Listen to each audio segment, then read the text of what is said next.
Viena iš šlikščiausių ir skaudžiausių, galėčiau pasakyti, heito rūšių, kurią aš pati neseniai patyriau, tai yra heitas nuo kolegų, nuo žmonių, kurie daro tą patį ką ir tu.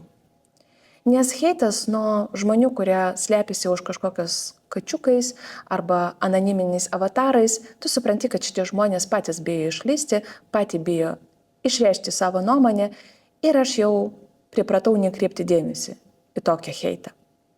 Bet heitas nuo vadinamų kolegų, bet jie greičiausiai tave skaito konkurentais, yra tikrai labai skausmingas. Nes tai yra žmonės, kurie užima rinkoje savo autoritetinę vietą.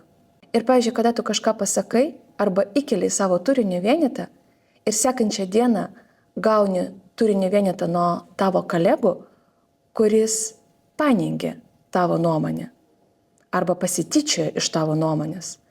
Arba sako, kad kiti ekspertai sako daryti va taip. Pasako tavo nuomonę. Ir tai yra neteisinga. Teisinga yra va taip. Ir tu supranti, kad šitą žinutę nukreipta būtent tau. Kad tai yra toks atsakymas tau už tavo aktyvumą socialiniuose tinkluose.